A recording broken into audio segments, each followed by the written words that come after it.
Ladies and gentlemen, welcome to the show. My name is Matt Morris. We are live right now on Rumble as well as on YouTube. Everybody, thank you for tuning in today. Please make sure to like and drop a follow and subscribe. Folks, we are doing a little bit of a special early morning, well, I suppose midday emergency broadcast. And the reason why is that President Trump is set to give some type of bombshell breaking news announcement pertaining to the Department of War, something to do with the U.S. Navy here in about 20 minutes, 19 minutes to be precise. And so right now, a lot of people are speculating this is going to be an announcement of some type of naval military buildup, constructing a new generation of destroyers and carriers and battle groups. Another speculation here is that this is going to be a big announcement about the ongoing situation pertaining to Venezuela. In fact, we actually have some very interesting news about Venezuela that we're going to talk about here in a couple minutes, but let's just kind of get everything on the board right now. Everybody, thank you very much for tuning in today. Really, I appreciate it. President Trump is set to deliver an unspecified announcement on Monday at 4:30 p.m. Eastern, 19 minutes from now, from Mar-a-Lago. He will be joined by Secretary of War, Pete Hegseth. We know that Marco Rubio is going to be there as well, Secretary of State. He actually has many titles at this point. He kind of does everything. And then also Naval Secretary John Phelan. And so we actually do have a little bit of information regarding what this is going to be about today here in about 18 minutes. U.S. President Donald J. Trump allegedly, is going to unveil plans for a new fleet of large warships that will be referred to as battleships during today's announcement on shipbuilding from Mar-a-Lago, alongside Secretary of War, Pete Hegseth, Secretary of Navy, John Phelan, and we know that Marco Rubio is going to be there. This is going to be called President Trump's Golden Fleet. We've got the Golden Dome. We've got the Golden Fleet. We are living in the golden era. President Trump is like King Midas. Everything he touches is gold, I guess. According to a U.S. official and another official familiar with discussions who spoke. So this is coming out of the Wall Street Journal. That's one hell of a battleship. Look at that battleship. So allegedly, that's what this is. We have some further information here. Today, Trump is going to present plans for a new fleet of large warships to be called battleships as part of his broader vision for a modernized golden fleet. It is true. You guys know how quickly technology is advancing, right? A lot of our battleships that we have in the U.S. military, these are like decades old, 40, 50, 60. A lot of them are really old, and we've just been kind of upgrading them. But you can only do so many upgrades before you have to go back and say, all right, we got to build a new battleship. All right, we just need to build an entirely new carrier. The initiative follows years of Trump advocating for a visually striking and more robust Navy. Visually striking. Are these destroyers going to be like, will they literally be gold? Can you imagine? I mean, it looked pretty cool, honestly. It would look cool. Including past efforts to revive steam-powered launch systems and redesign destroyers. The first ship is estimated to be completed by 2050. Excuse me? Wait a minute. Excuse me? It's going to take 25 years? And by the way, this is an unconfirmed report coming out of the Wall Street Journal. This is unconfirmed, but according to the Wall Street Journal, who is often wrong about a lot of things, very, very frequently, the first of these new ships will come out in 2050, a quarter of a century from now. I'm going to be in my 50s by the time that happens. Okay, allegedly, that's kind of doubting that. While the return of, quote, battleships carries symbolic weight, it also raises strategic questions about how these vessels would fit into a modern naval warfare dominated by submarines, drones, and long-range missiles. Excellent point. I'm sure that's a great question. I'm sure that is something that we are going to hear about here in 15 minutes when President Trump, Pete Hegseth, Marco Rubio, are going to come on out and clue us in. Everybody, I will say thank you all for being here. Big announcement today. If you're tuning in now, do me a favor, especially on YouTube, but Rumble as well. The way YouTube works, can I clue you in? Everybody, come here. Come on in. Little bit of a secret. The way YouTube works, the more people that like the broadcast and also the more new viewers that hit the subscribe button, YouTube says, oh, wow, people are liking this one. People are loving this one. And then YouTube continues to promote that broadcast and that live stream or video out to more and more and more people. So if you guys hit that like button, hit that subscribe button on YouTube and on Rumble, boy, I'll tell you what, it really does help a lot. So thank you very much. From a geopolitical perspective, the move could shift U.S. posture at sea, particularly in regions like the Indo-Pacific, where naval power plays a central role in global competition. No doubt. No doubt. It also reflects a broader effort to project strength and renew U.S. shipbuilding capabilities, with potential implications for military budgets, defense strategy, and international signaling. This announcement is likely to spark debate over the balance between tradition, technology, evolving military technology. Okay, this is a photo of President Trump on the Navy's. I remember we saw this together. This was the Navy's 250th anniversary a couple months ago, something like that. Now, folks, we actually, as President Trump is set to make this big, massive announcement pertaining to the Navy, maybe Venezuela, upgrading technology, coming out of Mar-a-Lago, like within the last 2 hours, we got some very curious news as it pertains to Venezuela, but also Russia. Hear me out here. Just in breaking news, Russia's foreign minister is now evacuating the families of Russian diplomats from Venezuela as President Trump continues to ramp up his military pressure. So President Trump is ramping up the pressure on Venezuela. Russia is like, all right, we're pulling everybody out. Every Russian person in Venezuela, time to come home. They know something is happening. Today, the Russian foreign minister has begun to evacuate the families of diplomats, Russian diplomats from Venezuela, as tensions continue to escalate between the Maduro regime and the United States of America, according to a European intelligence official who earlier today spoke to the Associated Press. Once again, Russia's foreign ministry. So this report is everywhere. Everybody is picking up on this right now. Evacuating the families and the diplomats. This is the official report from AP News. So here's what I want to do real quick, everybody, while we're kind of getting situated here. We are on standby. We're waiting for President Trump to come on out here any minute now. I'm going to go ahead and pull up the official White House broadcast, White House page. And I'm also going to pull up the Associated Press. We were just talking about them to see if we can find a live feed here. Normally, they will go live not too long before the real event actually kicks off. And this is scheduled to take place. How long? Check the clock. 11 minutes from now. Everybody, what a great Monday? What a great Monday afternoon. All right. So we do not have anything from the Associated Press yet, and the official White House page is not live yet, but they will be in around 10 minutes or less. 10 minutes or less.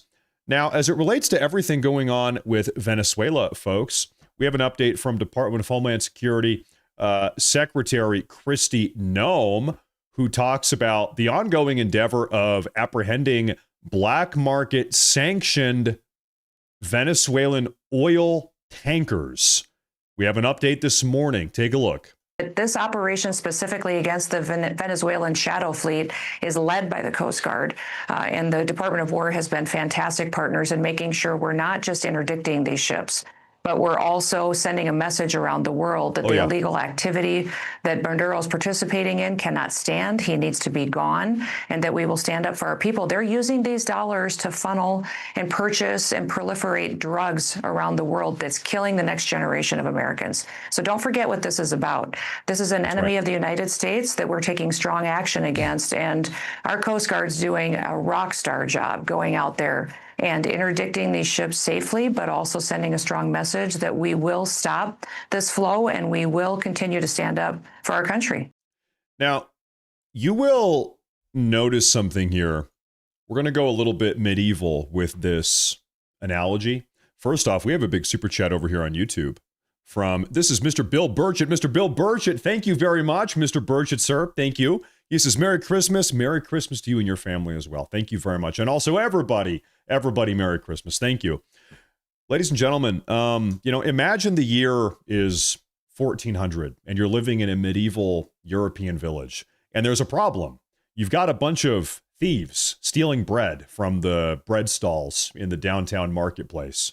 And you say, man, how are we going to stop all of these thieves, these criminal delinquents? They're stealing stuff, they're stealing bread, they're stealing everything from people. What do we do? How do we stop this? Somebody has, I have an idea. What if we start cutting off their hands? What if every time somebody steals something, we cut off their hand? And this is what they did. Now, you might think that, you have all these thieves. You're going to have to cut like 100 hands off. You're going to have to cut everybody's hand off. There's so many thieves. Actually, what you find is that really all you have to do is cut one, maybe two people's hands off before everybody gets the message, right? If you've got 100 thieves, 100 criminal delinquents that are ruining your society, really all you have to do, you don't have to cut off 100 hands. You only have to cut off one hand, maybe two, three at most, I promise. And what quickly happens is that all the other thieves or all of the other would-be thieves, they say, whoa, okay, now people are getting punished for this? Whoa, wait a minute. If I steal that, whatever it is, now I'm at risk of losing my hand? Hacha! Okay, I'm done. I'm going to be a productive member of society now. No more thievery. My days of crime are behind me. You don't have to cut off 100 hands. Just one or two. Maybe one will be sufficient. And so this is kind of what's going on here with Christian Ohm. Listen, they're saying, listen, we are going to keep on cutting off hands. Well, metaphor, we're going to keep on blowing up narco boats, and we're going to keep on seizing sanctioned black market shadow fleet Venezuelan oil tankers as they are shipping oil to Iran or China or wherever else, God knows where else, Yemen, Somalia, whatever, these places, undesirable places to say the least. And before you know it, they kind of get the message, right? They tend to learn that lesson very quickly. Okay, well, if every single narco boat we send out gets blown up, then we're going to stop sending narco boats. Well, if every single, because keep in mind, listen, these narco boats, they've got millions of dollars worth of product. And by product, I mean like narcotics, like drugs. Every time one of these boats gets blown up, boom, these cartels, they're losing millions of dollars, right? That's not fun. That's cutting into the profit margin a little bit, to say the least. Or every time the Trump administration, the Coast Guard, Department of War, they seize one of these, sanctioned black market oil tankers. Listen, these are massive ships, the size of your entire neighborhood, massive. And also they're full to the brim with sanctioned black market oil. What is the price of one of these oil ships? Like 30, 40, 50 million dollars? Everything considered? I don't even know. Tens of millions of dollars. That's going to cut into your profit margin. And so, listen, very quickly, they kind of learn the lesson. Okay, we're going to stop, sending out these narco boats. We're going to stop sending out these black market oil tankers. They tend to learn the lesson very quickly. And already that's what we're seeing. We heard from I want to make sure I'm not missing any here with the Associated Press, so forgive me here, but we already heard from the, nothing yet. We already heard from the Coast Guard and DHS, Kristi Noem, that 94 in the last 3 months, there's been a 94% reduction in narco boats coming from Venezuela into the U.S. Why do you think there might be a 94% reduction in total? 94% reduction in boats coming up or trying to come up. It's because we're blowing them up. It's because we're blowing the living hell out of these boats. And now they're kind of learning their lesson. And now we're also seeing a similar phenomenon with these oil tankers, part of the shadow fleet. They're turning their transponders off. There was a boat yesterday everybody was talking about. This boat actually had different fraudulent flags. If you're a boat, you're supposed to have a certain flag, maybe your country of origin or the country that you're headed to. There's a proper procedure on how you are sort of like, I want to say advertising, but labeling or broadcasting your boat. You got to have a transponder. You got it. It's all a very legit thing. And so they're using fake flags and fake transponders or flipping off the transponders, all type of really shady stuff. And the Trump administration is saying, we're done. We're done with that. We're done with that. Now, folks, we have this is totally off topic. So I apologize. This is a hard pivot while we wait here for President Trump. There was an old video that has resurfaced of everybody's favorite governor, Tim Walz, everybody's favorite governor, Tim Walz of Minnesota. This is a video from 3 years ago. Take a look at this. We know there is no... Well, let me turn up the audio. That was a little bit quiet. Let me turn up the audio here for you folks. All right. We know there is no separating Minnesota of who we are from our Somali brothers and sisters. It is such a part of it is part of who we are. It's such a good part of who we are in every aspect of our life. And the opportunity that we have in Minnesota, as we said, to make sure there is no reason that every single person in Minnesota has to go to bed hungry at night. We have the ability to feed everyone, to make sure every child goes to school. There's no reason to have lunch tickets and lunch counters and lunch money and that. We have the ability to provide universal meals for breakfast and lunch to every single Minnesotan. Now, can I say something real quick? And I might actually make some of you folks in the audience mad. Maybe I'm going to piss some of you guys off. So I'm sorry. I don't mean to do it. I don't mean to do it. I don't think Tim Walz is evil. I don't think he's an evil person. I don't think he's malicious. I think he's stupid. I just think he's really stupid. And I think he is afraid. I think he's deathly afraid of being called a racist. I think in his mind, to be called a racist is the worst thing imaginable. I'm not racist. I'll do whatever you want. I'll do whatever you want. I'll let the immigrant community in Minnesota steal $10 billion, whatever. Just please don't call me a racist. I think that's kind of who he is. And I think he's also just stupid. I think he's just a stupid person. But I don't think he's evil. I don't know. Maybe he is. Maybe all of the above. Maybe all of the above. Maybe he is evil. Definitely he's stupid. Definitely he is stupid. There's no reason we shouldn't be able to house every Minnesotan with investments to make sure that they're culturally appropriate ways that we can make sure we lend and have the ability to build housing to transfer wealth down through generationally. And there's absolutely no reason that anyone in Minnesota, especially our children, shouldn't have the option for affordable quality health care. We have Dude, there is in Venezuela, in Minnesota, there is no wealth being transferred anywhere other than back to Somalia to fund Boko Haram. I'm a Venezuelan. Why do I keep saying Venezuela? I'm a Minnesotan, and I'm going to transfer the wealth down to my grandchildren. No, you are not, because that money, your money, is going to Somalia to pay for Boko Haram. That's actually what's going on here. Sorry. Of the best providers in the world, and we have the capacity to do that. I want to thank our friends in the legislature. I know Steve Elkins is here and others. We have a budget that reflects those values. We have a budget that reflects the care that you see in this room and the sense of community. So I, along with you, as I'm thinking and reflecting on what kind of world do we want to live in, I'm just grateful that there's folks here that are trying to make that world a reality, that are coming together and showing the strength that we have. I'll tell you what, listen, you guys know that I'm from Portland, Oregon. You guys know that? I'm a Portlander. I'm an Oregonian, really deep down. I'm from there. I went to Portland public schools. Of course, you guys know that I am not exactly representative of the average Portlandian. I'm far to the right. Everybody in Portland, this might be the most progressive, far left people in the entire country.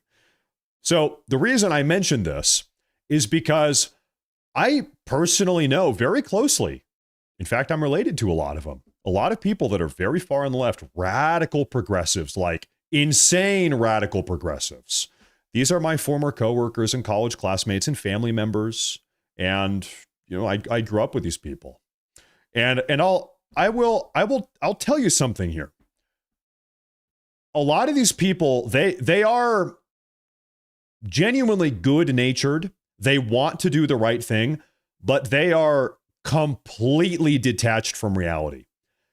The cause and effect, the effect of their policies, they have no way. They just do not understand. They come up with this radically progressive policy. It has this terrible, consequential, catastrophic real world effect. They never actually link the two. Oh, wait a minute. This bad thing is happening. Society is falling apart because of my radically progressive policies. They never actually connect the dots on that. They always have a way to shift blame from the catastrophic results of their radically progressive policies. So really, it's really almost sad when you think about it, because a lot of them are good. Not all of them, but enough of them. They are good-natured people. They want to do right, but they are just stupid or clueless or detached from reality. They have some sort of cognitive mental impairment that is preventing them from connecting the consequence to the policy and the consequence of the policy. Different interpretation of reality, whatever you want to say. It is. And if you really sit down and have a conversation with one of these people and you really start talking through their logic or their thought process, it really is just astounding. It's something else, because what you find very quickly is that there is none.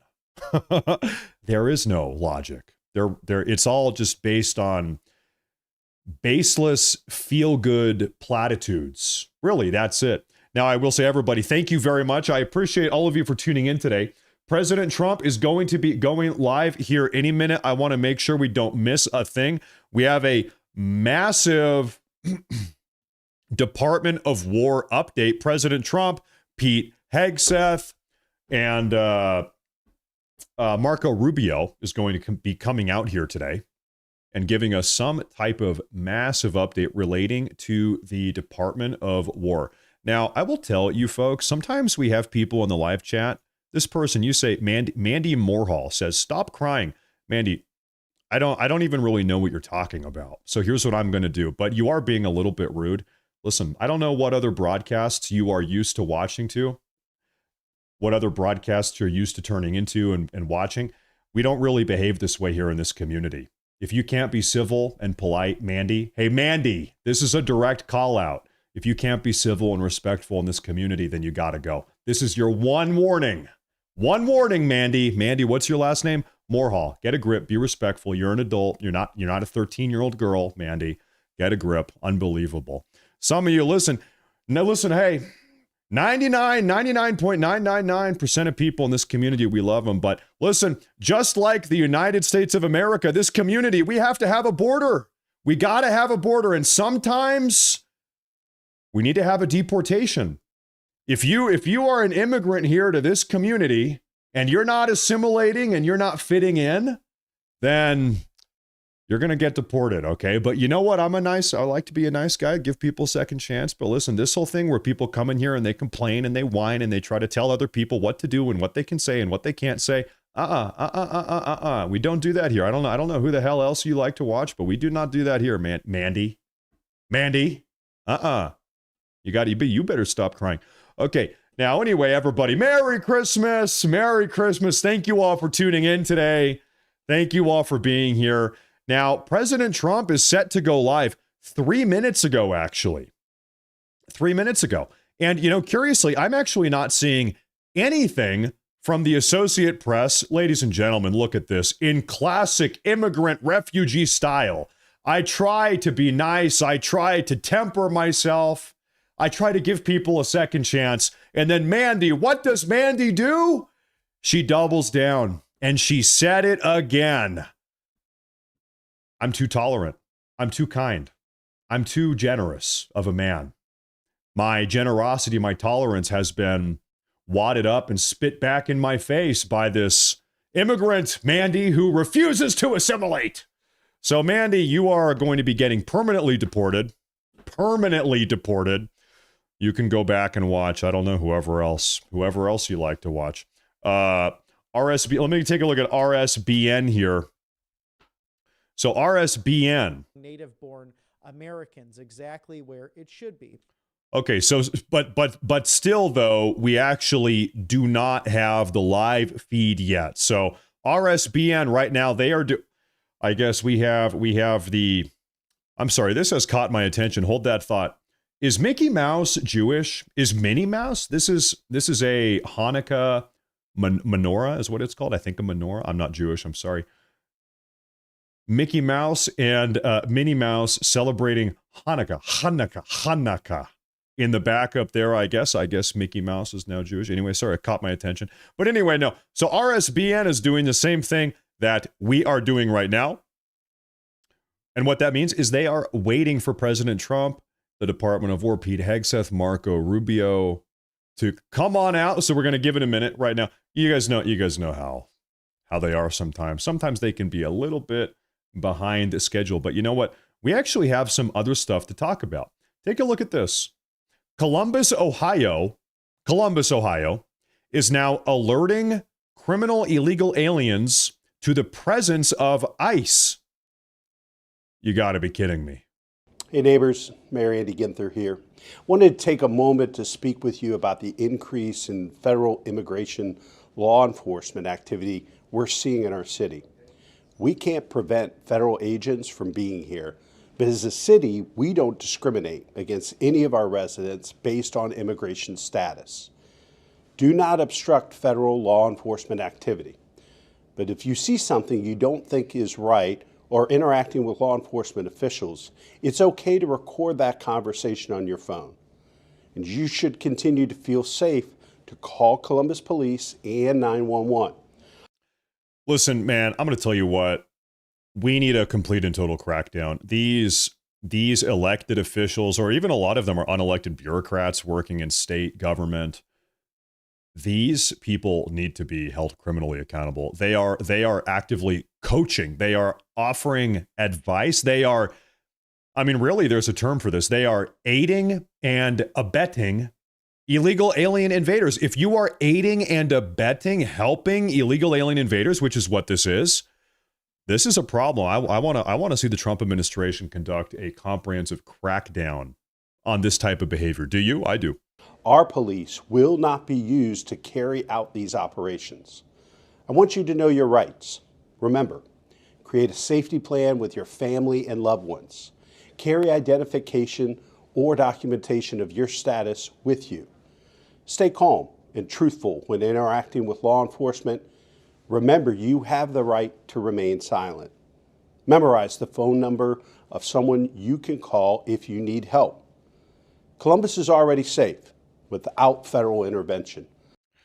Astounding. We need a crackdown. We need a comprehensive crackdown on this type of behavior. This is subversive, traitorous, anti-American behavior, the spirit of which is in open and direct defiance of federal immigration law, federal immigration legislation that, by the way, all of us democratically agreed on. We all voted to say, hey, we actually want the border to be closed. Hey, actually, we want these people to be deported. Actually, we don't want our country to be overrun by immigrants from the third world.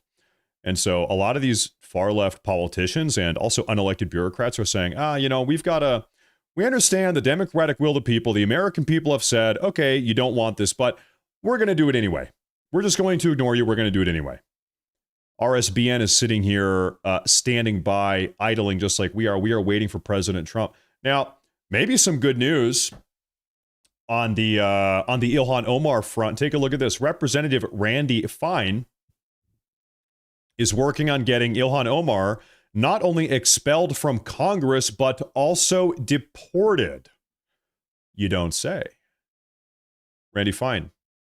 Well, I agree with the president 100%. Ilhan Omar is a walking example of everything that is wrong with our legal immigration policy. We imported tens of thousands of people who hate America, add no value to it, rob and steal from us. And we're supposed to be okay with it. I don't think Ilhan Omar should be expelled from Congress. I think she should be expelled from the United States. And that's something that I'm working on. But what prompted me to take this position is she decided to send around fundraising emails saying I should be expelled from Congress. Well, if that's her view, she should go for it. And so what I've said is if I'm going to try to expel her, it won't be in a fundraising email. She'll deal with it on the floor of the U.S. House of Representatives.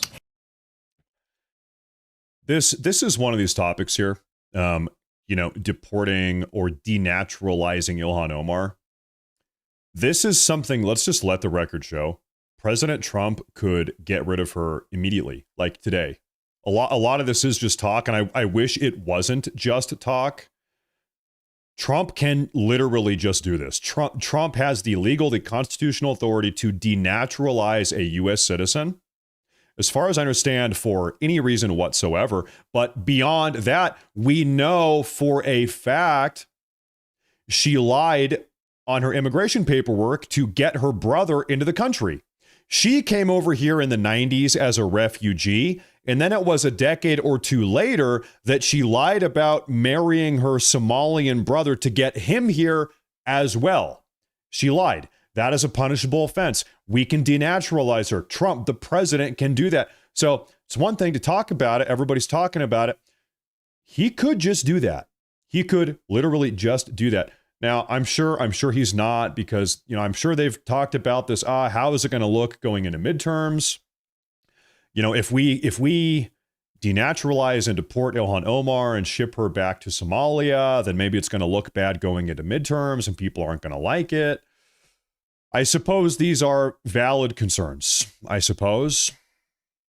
That's RSBN. What about the official White House page? I think these Republicans, they need to stop. They need to stop being scared. They just need to go. Just do it. Just go all in, save the country. Stop tap dancing around it. The Senate Republicans, go nuclear. Nuke the filibuster. Drop the vote threshold down from 60 to 51, really 50 plus the vice presidential tiebreaker. You can save the country. You can permanently save the country. Like this is insane. The Senate Republicans right now, they have the option to literally permanently save this republic and to pass as much America First legislation as they see fit. They could pass 1,000 pieces of America First legislation. They could do it all. They could do it all. But they're not. It really is astounding. It really is astounding. And by the way, they are sitting on their hands, refusing to nuke the filibuster, when all of the Republican right-wing electorate, all of us, we are saying, hey, nuke the filibuster. So from the bottom up, the base, that's us, the people, we are saying, hey, nuke the filibuster, save the republic. And then also up top, up above them, they've got Vice President Vance, President Trump looking down and saying, hey, guys, nuke the filibuster. Go ahead and nuke the filibuster. So they've got the pressure from the people, they've got the pressure from the administration, and they're sitting here in the middle saying, no, maybe not, maybe not.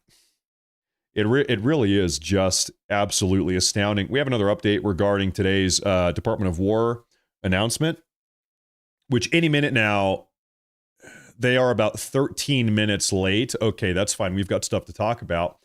During today's shipbuilding announcement by President Trump, he will unveil the Trump-class battleship, which will be the centerpiece of his planned Golden Fleet for the U.S. Navy, led by the first ship of the class, the USS Defiant. Allegedly, this is unconfirmed, allegedly. Introducing the new Trump-class battleship, part of the Golden Fleet. The first ship will be called the USS Defiant. Allegedly. Several officials with knowledge of the announcement told the Wall Street Journal. That's something else. Don't worry about that. So we got to see. Who knows? Who knows? That'll be very curious to see. Now, I'm going to take a look at the official White House page. Do we have anything here? Nothing yet. We are sitting on standby, waiting for the update from President Trump. RSBN is idling. The official White House page is on standby. The USS Kirk.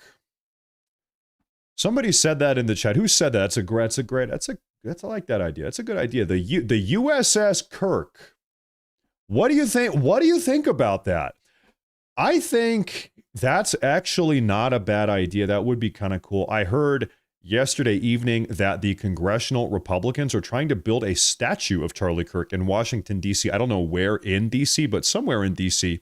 By the way, we had 20 gifted memberships on YouTube from C. Morris. C. Morris, thank you for the 20 gifted memberships. Massive. Merry Christmas. Thank you. Thank you. I really appreciate that. Thank you very much. Thank you for tuning into the show today. Over on Rumble, look at this real quick. We've got from Mayon Heights, Mayonnaise. I'm illiterate. I don't know how to read. Sorry, that's a big problem of mine. I'm illiterate. He says, Democrats are the new Confederacy. They are actively pitting our federal government against local law enforcement in an attempt to start a civil war because Trump is taking their slaves away.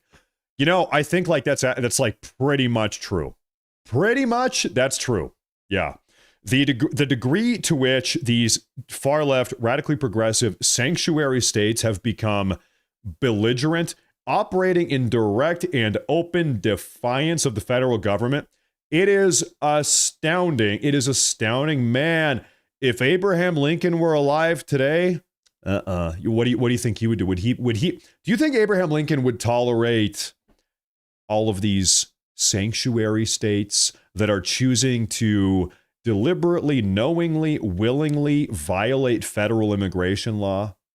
What do you think Abraham Lincoln, go back, what do you think George Washington would do about that? What do you think Washington would do to these belligerent, far left, radically progressive sanctuary states? What do you think they would say? I don't think you have to be particularly creative to come up with an idea as to what they would do. Mayonnaise, thank you very much, by the way. Thank you very much.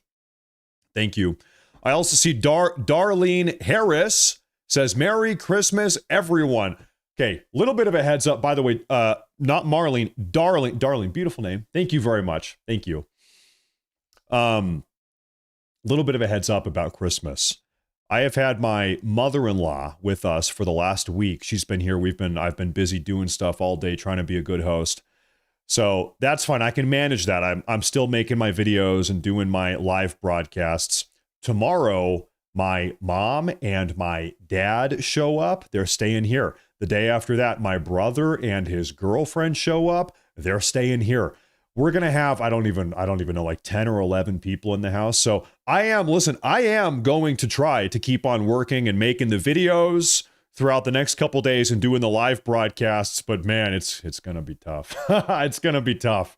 I'll try though. I will try to do it, but it's going to be a crazy house the next couple days. So if I ever miss a day, if I'm not here for a day, I don't know, God forbid, but just know I'm doing family Christmas stuff. So, and also back at you again. Merry Christmas. Back at you. Merry Christmas. Right now, listen, we're waiting for President Trump. He's coming on out any minute now. Now, what I am shocked by is the fact that still we do not have a live broadcast from the Associated Press. Normally they are all over this stuff. All over this stuff, but no, not today. Maybe the guy who works at the Associated Press, maybe he's on vacation today. Maybe he's celebrating his Merry Christmas. Who knows what we got? This was Nicki Minaj. Nicki Minaj yesterday said that the left needs to stop putting down white people. We were not being represented and not being admired for our beauty. If we felt like that as Black women, why would we want to do that to other women? Amen. Why would we now need to make other people downplay their beauty so that we can feel, no, that's not how it works. I don't need someone with blonde hair and blue eyes to downplay their beauty because I know my beauty. Do you understand? It doesn't bother me that a woman feels and says that she's beautiful. Amen. Why shouldn't she feel that? Everyone in the audience, you are beautiful. All you in the live audience, you are beautiful. Why have we gotten to a point where certain colors or certain kinds of people have to be afraid of loving themselves and loving the way they look? So very curiously is Nicki Minaj is now super big time supporting Donald Trump and JD Vance. She has come out very publicly. She's very clearly hates Gavin Newsom. She hates Gavin Newsom. She loves Vance. She loves Trump. She's speaking at TPUSA. I think she's on the right. I think she is on the right side of the aisle. Oh, little update here. I've directed the acquisition of a new frigate class based on HII's Legend Class National Security Cutter design. A proven American-built ship that has been protecting U.S. interests at home and abroad. The President and Sec War have signed off on this as part of the Golden Fleet. There you have it. Okay, this is from Fox News. The Golden Fleet. This coming as the U.S. steps up its pressure campaign on Venezuela, now in pursuit of a third. The Golden Fleet is what is coming on out today. I suppose that's what we're going to be announcing. Although, listen, Mr. Trump, Mr. President Trump. Oh, ladies and gentlemen, breaking news alert, breaking news alert. The official White House page has just gone live 105 seconds ago, less than 2 minutes ago. And now we're going to be clued in. What's going on here with the Department of War? The Golden Fleet, the Trump-style destroyer, the Trump destroyer, or whatever the hell they're going to call this thing. I don't know. We got to see. Who's Nicki Minaj? Nicki Minaj is a pop star rapper. I don't know. Frankly, it's not exactly. I mean, take a look. Take a good look at me. You guys can put it up on the big screen. Take a quick look at me. Do I look like the type of guy that is a big Nicki Minaj fan? Do you think I'm bumping out? Am I listening to Nicki Minaj or any of that? Any of the rap music or pop music? Not exactly, but I know who she is. I remember she was very popular when I was in high school. This is like, I don't know. How old am I? I'm 32 now. What is this? I don't know, 15 years ago. She was popular 15 years ago. Is she popular these days? I don't know. I have no idea. You think so? You think I'm the type of guy that loves to listen to Nicki Minaj? You think so? All right, you got me. Okay, I'm listening to Nicki Minaj all day. All day. No, listen, how about this? While we have a minute, let's conduct a very, you know what? We'll do a little bit of an experiment here. How about this? We'll play a little game. For you folks, live today, I will open up my YouTube homepage. And you know how YouTube recommends to you whatever it thinks you want to watch. I might get in trouble here. I don't know. I'm going to open up my YouTube homepage on this live broadcast, and let's see what YouTube is recommending me. Hopefully I don't get in trouble here. All right, YouTube homepage. Let's see. You guys can see what I'm listening to. Agenda-free TV. This is some techno music. I listen to when I'm editing my videos. I listen to techno music. This is the official White House page. This is like some background work music. Tucker Carlson podcast. And I don't even know I have no idea what that one is. There you go. There you go. Now you guys know what I like to watch. When I'm editing my videos, I listen to techno music. You got me. Mr. Beast. No, Mr. Beast. I hate to say. Oh, are we live? Okay, we are live now. We are live. We're good. No Nicki Minaj. No Nicki Minaj. Matt's favorite song is Boom Ba-Doom Boom Bass. I remember that one. That's one of the Nicki Minaj songs. I remember that. That's right. Anyway, ladies and gentlemen, so Trump is right now, they're about 25 minutes late, but anytime now they're going to come on out. They're going to come on out. The official White House page is now live. Is techno music really music? You know, listen, I'm a young millennial. It's one of those generational things. You grew up listening to Lynyrd Skynyrd or whatever, and I grew up listening to techno. That's just kind of the way that it is. Playing video games and listening to techno, and that's just, you know how it goes. Kids these days, right? Blasting their techno music. It's a generational thing, maybe. What can you do? That's just the way that it is. I mean, listen, you guys know, that I met my wife on World of Warcraft. I was playing World of Warcraft. This is like 6 years ago. I kid you not. My wife and I, we've been married now for over 5 years. We have 2 kids. We're happily married. We've got a house. We met each other playing World of Warcraft. So listen, hey, kids these days, it's a different generation. It's a generational thing. What can you say? What can you do? I was a warlock. I was a gnome warlock And my wife, she was an undead priest. An undead priest, and I was a no Morlock, and it was love at first sight. What can you say? Some of the older people in the audience, they're like, what the hell? What in the hell is this guy talking about? Huh? I'm sorry. I'm sorry. Hey, that's just the way that it is. Kids these days. World of Warcraft love. That's right. That's right. Now, anyway, ladies and gentlemen, any minute now, President Trump is going to come on out here. See, listen, this is the type of stuff we're forced to talk about when Donald Trump is 26 minutes late. We just have to start making conversation. So, hey, it's not my fault. What can you do? And then we started conjuring up children. Yeah, exactly. Yeah, exactly. That's right. That's right. And, the funniest thing about that was that, some of these games you're playing with people from all over the world. So when we met each other, she was living in Germany. She was living in Germany, and I was living over here in the United States. Matt, you shouldn't be telling everybody what a weirdo you are. Why? Wait a minute. Why? What am I? Am I not acting professional enough for you? I'm a human. You're a human. I'm a guy. I'm a human. I've got a life. I'm a real human. It's funny because some people, they say that I'm artificial intelligence. No, I'm a guy. I've got a life. Well, I'm not embarrassed by anything. Not at all.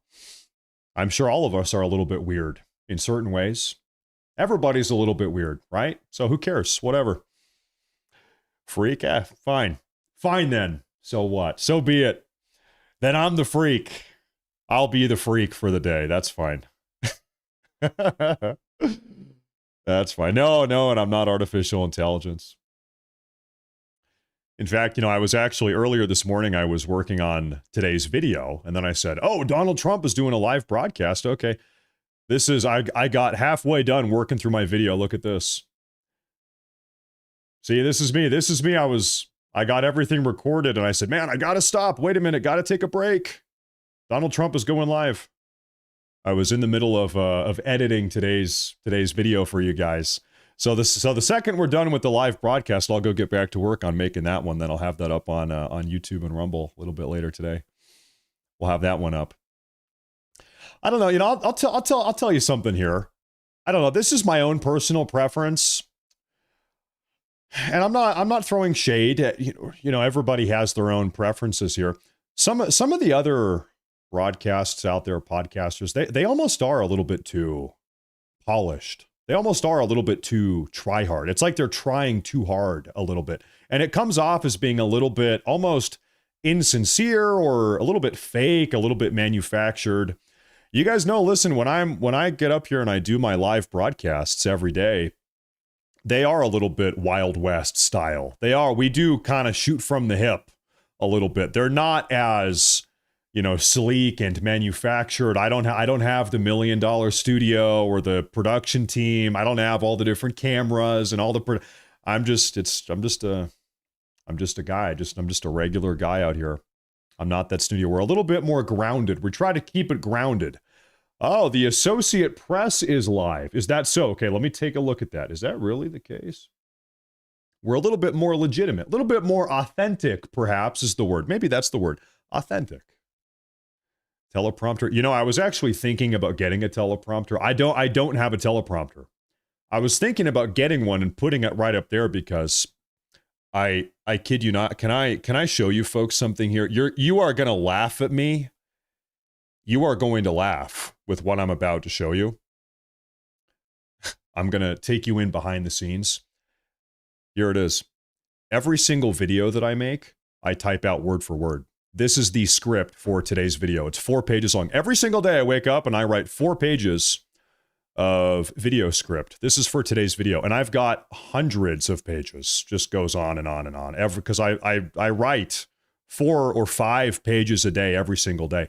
And so, in order to record my videos, I kid you not, I memorize the entire thing. Line for line. I memorize it. I have to memorize the entire damn thing. I memorize it. And so I was thinking, maybe I should get a teleprompter.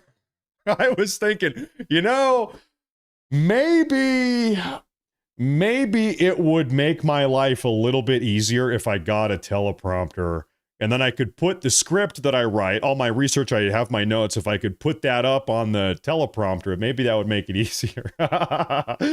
Because for like a year now, I've just been memorizing 4 pages of text every day. So I don't know. I feel like my brain is going to burst. My brain is going to blow up. But I think it's fine enough. I think the videos are fine enough. I think it's good. So I guess if it works, it works, As old grandpa used to say, if it ain't broke, don't fix it. Now, how about President Trump comes on out here? President Trump. So when is President Trump? How smart is me? I don't know. I don't know how smart I am. I don't know. Who knows? Who the hell knows? I see in the Rumble chat, Ilhan Omar is a terrorist. Definitely she is. Definitely she seems to be complicit in robbing the U.S. taxpayer. Definitely. Corn Pop had a teleprompter. Yeah. Maybe I should get a teleprompter. But you know what though? You know what I was thinking about the teleprompter thing is that if I get a teleprompter, then maybe my brain is going to kind of deteriorate. It's like a muscle. You got if you want to have a big bicep, you got to keep on using your bicep every day. You got to do bicep curls. Maybe your brain is the same way. It's like if you don't use it, you're going to lose it. And so maybe by nature of making the videos in the way that I make them, maybe that kind of keeps me sharp. Maybe it keeps my brain active a little bit. You know what I mean? And the second I kind of let up on that, maybe I would get a little bit dull. Who knows? Maybe that is the case.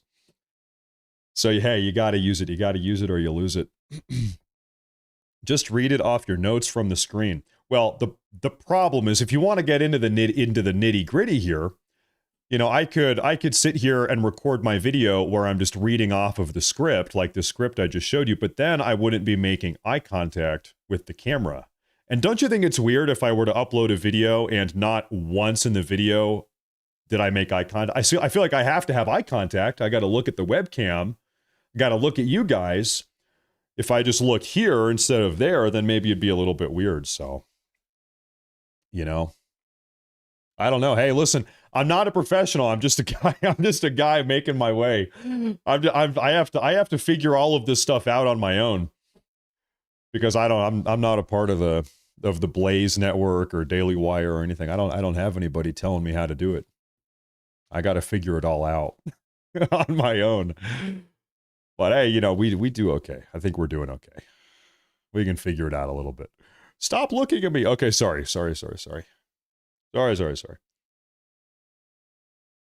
Now, I'll tell you what, listen, this official White House page, they went live here 14 minutes ago. We are over 30 minutes late to the show. I mean, we are not. They are. Although, as we like to say, Trump is not living on our time. We are living on Trump's time. So Trump, you take your time. It is your time. Okay. You are the president. You are the commander in chief. You take your time, sir. Take your time, Mr. President, sir. Okay. That's fine. We're having a good enough time anyway. So, right. We're having a good enough time. Yeah, we're having a good enough time. That's fine. Matt, just write your script on a PowerPoint with timed slides and play it on a monitor just behind where your camera is. Yeah, I don't know. Like I said, I think it's fine. I think the way I've been doing it is fine. I'll tell you what. I will tell you what though. It is my dream is to do our daily broadcast here on YouTube and Rumble. And then right now I make every day one video, one daily broadcast, normally a short. I like to make a short also for YouTube and Facebook and Instagram. But I would love it if I could make 2 videos, if I could do 2 videos a day and then one live broadcast. But the problem is I just don't have time. It takes me 4 or 5 hours to write the script for a video. every day I sit down, I write, I got to do the research, and then I record it, then I edit it, then right about the time I'm done with the video, then I go live with the broadcast, wrap up the broadcast, make the short, or start doing research for the next day. You know, I take much to my wife's dismay, much to the dismay of my wife. I'm in here working, if you can call it that, working 12 or 13 hours a day. And I love it. I love what I do. I'm very blessed. My only wish is that I could do more, but there's not enough time in the day. I wish I had more time in the day. Really the biggest hurdle is doing the research and writing the script. That takes the most time. Really, it does. Now, folks, any minute now, President Trump is going to come on out here and he's going to give an announcement. Hold up. Where is our update here? This is it. We have some type of update. Folks, today, President Trump is going to be unveiling his Golden Fleet, his plan for the Golden Fleet. Today, Trump will present plans for a new fleet of large warships to be called battleships as part of his broader vision for a modernized Golden Fleet alongside Secretary of War Pete Hegseth. So they're announcing the plan for a new fleet, the Donald Trump Golden Fleet, with a new generation of battleship is what's going to be going on today. That is what is happening today. That's the big news of the day. Can I zoom out here? There we go. And folks, we have a live feed from inside of Mar-a-Lago. So leave that up there for a second. Mar-a-Lago, man, I'll tell you what, is such a beautiful building. Look at that. Maybe this is kind of weird. Pardon me for being weird again. Somebody called me weird a minute ago. God forbid. I'm a big architecture fan. I'm an architecture nerd. I appreciate a good building. What can I say? And man, I'll tell you what, Mar-a-Lago, that's one good-looking building. That's a good-looking building. And so what I'm trying to find here, moments away. The White House is going live any minute now. Trump Live, Mar-a-Lago. Oh, look! Oh, folks, look at that! I've got a close-up feed. While we wait for the official White House feed, I've got a close-up feed right here. This is live, and so any minute now, President Trump is coming on out. I use Weird AI. Yeah, Weird AI. That's right. No, there's no AI. I'm just probably a little bit. I don't know. Probably a little bit autistic. Who knows? Who really? Who really knows? Maybe everybody's a little bit something, a little bit of something. Who knows? Battleships. Yeah, I mean, you can kind of see some of the pictures here introducing the new Trump class battleship. Introducing the new Trump class battleship, part of the Golden Fleet. The Golden Fleet. That's exciting. That is pretty cool. I'm curious to see what exactly is different about these when compared to other battleships. What really are the defining characteristics or differences, right? That's what I'm excited to hear about. That's what I would love to see. Now, we're looking at the official White House page. They're taking their time. They are. That's fine. That's fine. We're sitting here looking. I'll put this on the full screen here for a minute. We got a second. Now, we have right here, by the way, the average gamer. First off, thank you very much. I appreciate that. Thank you very much. We have a huge Merry Christmas super chat from Bought and Paid For. Matt, here is a happy birthday Jesus celebration gift. Here is a great resource for Bible study, calvarica.org. Calvarica.org. Okay, I'll mental note. It's a Bible study resource. Thank you. You know, you guys know every night I'm doing my nightly Bible readings. I've never read the Bible before. And so now a couple months ago, I said, you know what? I'm gonna read through the entire thing. I want to read the entire thing, word for word. I'm not skipping anything. I'm reading it all. And I'm going slow because if they say something, I'm like, man, hold up, wait a minute. What is that? What are they talking about? Who is that? Where is that? When was that? I stop and I look it up. I do some research. Right now, I'm reading through 2 Chronicles in the Old Testament. President Trump is coming on out right now. Now, this feed is a little bit lower quality, folks. I am going to stand by. We are going to wait for the official White House feed. And they're going to be flipping this thing on any second whenever they officially get started. So stand by here. Here we go. Okay, this is the official White House feed, the highest quality footage that we have. Here we go. Turn up the audio. Beautiful. Wow, it's beautiful. It's the first renderings of what we're doing. So I want to wish everybody a big hello and Merry Christmas and welcome to Mar-a-Lago for this exciting announcement of the new Golden Fleet. We're calling it the Golden Fleet that we're building for the United States Navy. As you know, we're desperately in need of ships. Our ships are, some of them have gotten old and tired and obsolete, and we're going to go the exact opposite direction. We're delighted to be joined by Secretary of War Pete Hegseth, who's doing a fantastic job, and Secretary of the Navy John Phelan. Marco Rubio is here, who gave a great few words toward the end of last week. He spoke for a couple of hours on what a good job we're doing, which is true. As Commander-in-Chief, it's my great honor to announce that I have approved a plan for the Navy to begin the construction of 2 brand new, very large, the largest we've ever built, battleships. You know, you used to build the Iowa, the Missouri, the Wisconsin, the Alabama, many others. We had big battleships. These are bigger, but they will have 100 times they'll be 100 times the force, the power, and there's never been anything like these ships. These have been under design consideration for a long time, and it started with me in my first term, because I said, why aren't we doing battleships like we used to? And these are the best in the world. They'll be the fastest, the biggest, and by far 100 times more powerful than any battleship ever built. So if you look at the Iowa, the Missouri, Wisconsin, Alabama, and others, but they were similar in size, some a little bit bigger than the others. But if you take the biggest one, it's 100 times more powerful. They're longer by a little bit, but and they're bigger. They're bigger ships, but they hold much more. They use the word lethality. Battleships are the largest, sturdiest, and most heavily armed vessel built specifically for naval combat.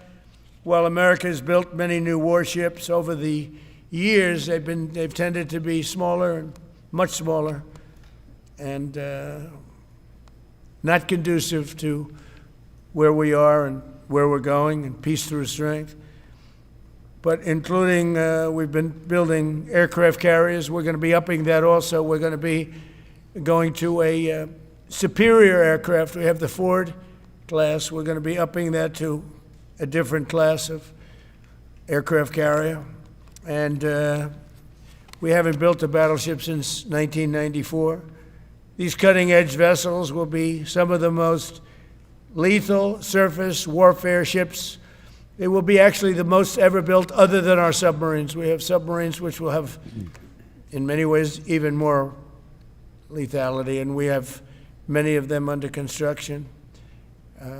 Each one of these will be the largest battleship in the history of our country, the largest battleship in the history of the world ever built. And again, it's 100 times more powerful than the previous Iowa class, it's called. Those are the big ones that you'd see on a show. Victory at Sea. I don't know if anyone's seen Victory at Sea, but it was a classic. They'll help maintain American military supremacy, revive the American shipbuilding industry, and inspire fear in America's enemies all over the world. We want respect. We're going to have it. We already have it. We're more respected now than we ever were. A year and a half ago, they laughed at us. Now they respect us again at levels that they've never respected us. We envision that these 2 ships, we're talking about 10, but we're going to start with 2, and we're going to quickly morph into 10. And ultimately, we think it's going to be anywhere from 20 to 25 of these. but we're starting with the first 2 immediately, and we're going to then be very quickly involved with, I think, we're going to do another 8, and then we're going to ultimately and pretty quickly have a total of about 20 to 25. We'll make that determination. We envision that these ships will be the first of a whole new class of battleships to be produced in the years to come.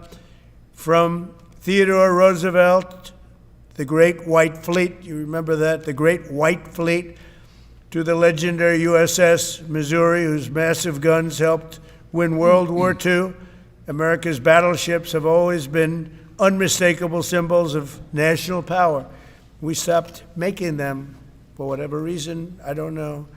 And I want to congratulate John Thalen, who is your secretary of the Navy. He came to me the first day we met.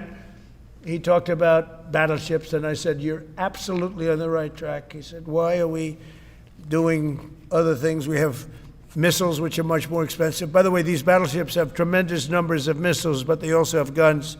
And in many ways, guns can do the trick just as well as missiles at a tiny fraction of the cost. Once completed, these new 30 to 40,000 ton plus vessels will be the flagships of the American naval fleet, and there has never been anything built like them. And I just want to, be very clear that we're building them here. We're working with others, but we're building them here. We have great Navy yards. We'll be negotiating with some of the companies that are running those yards, taking over the yards. We used to build a ship a day during World War II. Now we don't do ships very much anymore. We do military ships, we do submarines. By the way, we're 15 to 20 years advanced in our submarines over anybody else. That was one of the things that I did in my first term. We make the best submarines by far in the world. We're at least 15 years advanced ahead of anybody else in submarine development. Most powerful, that's right, the most powerful weapon anywhere in the world, undetectable. So the battleships are going to be armed just in terms of guns and missiles at the highest level. They'll also have hypersonic weapons, many hypersonic weapons, state-of-the-art electric rail guns, and even the high-powered lasers that you've been starting to read about. We have lasers where you aim the laser at a target, it just wipes it out. We're going to have, they'll be the most sophisticated lasers in the world, and the most sophisticated laser in the world will be on the battleships that we're building. They'll also carry the nuclear arms, sea-launched cruise missiles currently under development, which will be instituted pretty quickly, but they're under development and they've proven to be extremely lethal. The U.S. Navy will lead the design of these ships along with me, because I'm a very aesthetic person, alongside our partners in American industry, and we're going to have Pete Hegseth and Marco and a lot of very talented people involved, but a lot of it's already been done. We've been doing this for months. The construction will create thousands of American jobs. We're going to have the jobs be created. I mean, already we have factories being built unrelated to this, although AI will be a big factor when it comes to these ships. They'll be very AI controlled. Today's announcement is yet another step in our mission to make the United States Navy stronger than ever before.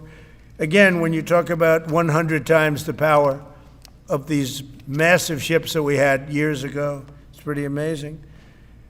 And next week, I'm going to meet with the defense prime contractors. I'm going to meet with them here, Florida. And we're going to be talking about production schedules because they're too slow. We have many countries, allies, that are wanting to buy. We make the greatest equipment in the world, by far. Nobody's even close, but they don't produce them fast enough. So we're going to be meeting with them to talk about the production schedules. We're going to have strong production schedules. And the only way they're going to be able to do that is to build new plants. Even with the F-35, we have many people who want the F-35 fighter jet, and it takes too long to deliver them to allies or to ourselves. It takes too long. The only way they're going to be able to deliver them is if they build new plants. They don't want to build new plants because that's expensive. So we're going to be discussing production schedules. We're going to be discussing CapEx spending. We'll be discussing the pay to executives where they're making $45 and $50 million a year and not being able to build quickly. They're going to make that kind of money. They have to build quickly. Again, we make the best equipment in the world, but they don't make them fast enough. And we're going to be also discussing dividends. We want the dividends to go into the creation of production facilities. So we'll be talking about all CapEx, dividends, and the pay. We're also going to be talking about buybacks. They spend so much money on buybacks. They want to buy back their stock. I don't want them to buy back their stock. I want them to put the money in plant and equipment so they can build these planes fast, rapidly, like immediately. I mean, I have sold more planes than any president by far, times probably 20. So every time I go someplace, I sell 100 planes. That includes commercial planes, Boeings, et cetera, but it also includes fighter jets.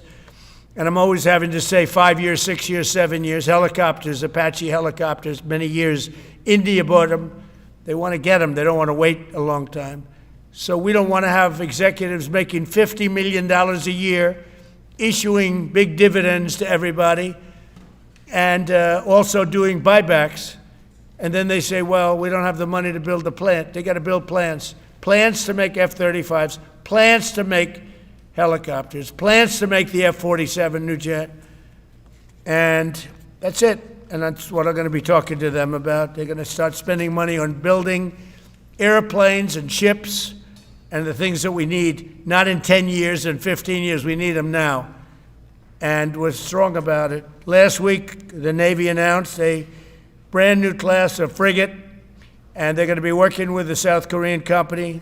Hanwha, a good company, recently agreed to invest $5 billion in Philadelphia Naval Shipyard. We're opening up the Philadelphia Shipyard, once a great yard.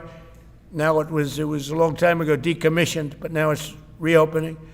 Working with the Navy and working with private companies. The record-setting defense bill I signed last week authorized $26 billion to build new ships, including destroyers and various others. We already have a lot of submarines, as you know, under construction. We're building a lot of submarines. I tell you, to be exact, we have right now 15 submarines under construction or ready to start. And we have, again, the greatest submarine in the world with our technology, like they talk about chips.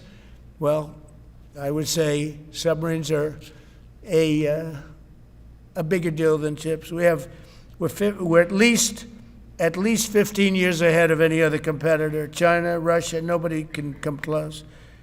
We're also building right now 3 large aircraft carriers in addition to the ones we have. And we have, actually, interestingly, we have a lot of submarines. How many submarines do we have now altogether, approximately? Huh? What? Over 30. We have over 30. But these are the super duper subs, and there's nothing like them. So we're going to be doing from 12 to 15 brand new submarines. We have a couple of other things going on. Oh. We'll be building other elements of Navy. We'll be fixing up headquarters. We'll be fixing up places for our great sailors to live. And we're going to be working very hard with companies, but we're also going to be penalizing companies that aren't doing a good job. For instance, when they built the Ford, Gerald Ford, the cost overruns were ridiculous. That was done in Norfolk, Virginia. We're going to be talking about that with that company. The cost overruns were out of control. In World War II, the United States built upwards of 4 ships per day. Can you believe it? 4 ships a day. Wow. On average. And now they weren't all big warships, but there were ships, freighters, tankers. And it's a tragedy that we allowed this incredible capability to just go astray. We don't do that much anymore. We do build our warships, but that's about it. But that's a lot. We're going to restore America as a major shipbuilding power. We're going to ensure the USA is the most powerful fleet anywhere in the world, and long into the future with battleships helping lead the way and the submarines that, again, nobody competes with us on submarines. So I just want to thank everybody, and I'd like to ask Secretary Hegseth to say a few words, followed by the Secretary, but if you would, Secretary of the Navy. But Pete's doing a fantastic job. By the way, we have drugs are down 96.2% coming into the United States. There you have it. 92.6 by sea. And soon we'll be starting the same program on land. The land is much easier. Oh, yeah. But every one of those boats that we knocked out saved 25,000 lives. So we saved 25,000 lives every time we knock out one of those boats with the drugs pouring in. And you just have to see it. I mean, people say, oh, gee, do you think it was really drugs? Well, just take a look. Bags all over the place. That's not fishing equipment. There's no fishing rods on those boats. They move fast. When you see a boat with 4 engines or 5 engines on, going 40, 50 miles an hour, well, they get hit. We save 25,000 lives every single time we knock out a boat. And it's over 96% stopped by sea. We're trying to figure out who the other 4% are, frankly. And we're going to have the same success, but even quicker, because it's much easier on land. If they want to come by land, they're going to end up having a big problem. They're going to get blown to pieces, because we don't want our people poisoned. 300,000 people died, probably last year 300,000. A lot of people say it was 200. Somebody said last night, it was only 175,000 people. That's like 3 stadiums, big football stadiums filled up with people died. But I think the real number is 300,000. We're not going to have that anymore. So we're doing a great job, and we enjoy doing it. Our border is secure. Our country is strong. Trillions of dollars is coming into our country from other countries and companies. They're building factories and plants, including auto plants, all over the United States of America. Without tariffs, they wouldn't be doing anything, although they were very happy with the November 5th election. But it's only because they want to avoid paying tariffs that they're all coming in. And again, the biggest number was $3 trillion in history. That was China many years ago. Now it's $18 trillion, and that's just in 10 months. We think we could hit $20 trillion. That's investment in the United States, including plant and equipment. So thank you very much, and I'll ask Pete to say a few words, and then John. And if you have any questions, we'll take them. Thank you. Thank you, Mr. President. All right. Well, Mr. President, you're exactly right. There are no fishing poles, no fishermen, and no fishing boats. Just drug dealers and narco-terrorists. And with every strike, we're saving American lives. No other president was willing to do real deterrence. That's exactly what's happening. It's an honor to be here, Mr. President, Mr. Secretary, Secretary Rubio, to talk about what peace through strength really looks like. You can talk about it, or you can invest in it, and you can build it. And that's exactly what President Trump is doing. At the Department of War, we're restoring the warrior ethos. In fact, the President mentioned the NDAA. We put into law merit-based. We put into law getting rid of DEI and political correctness. That's now part of how our military operates. And you've seen it in record recruiting in the spirit of the Department of War. We're rebuilding the military. President Trump did it once. He's doing again with historic investments today in shipbuilding.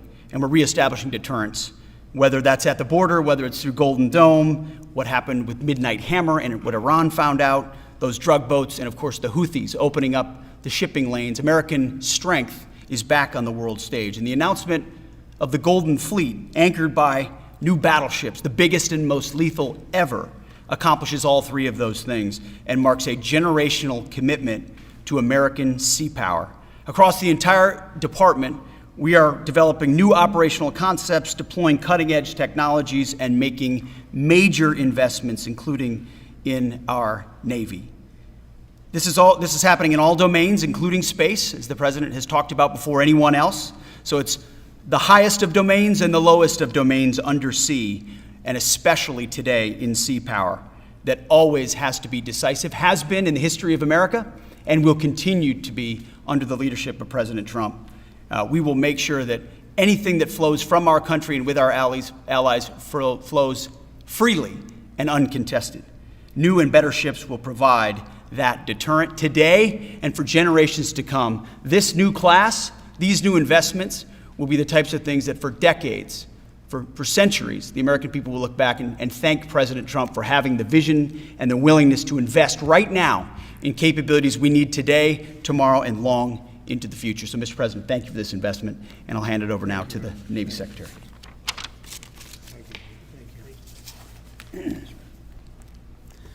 Mr. President, Secretary Hegseth, Secretary Rubio, thank you for being here on a very consequential day. From my very first conversation with President Trump about serving as the Secretary of the Navy, he's talked about the great Iowa-class battleship and why America doesn't build ships anymore with that kind of offensive firepower that takes the fight to the enemy. During my time in the job, I've talked extensively with our combatant commanders, like Admiral Paparo and Admiral Cooper, and our CNO, Admiral Cottle. And what I've learned is that not only is the President's idea a good one, it's something that Navy desperately needs and now has a formal requirement for. The future Trump-class battleship, the USS Defiant, will be the largest, deadliest, and most versatile and best-looking warship anywhere on the world's oceans. I want to thank the President for his vision to make this game-changing capability for the United States Navy.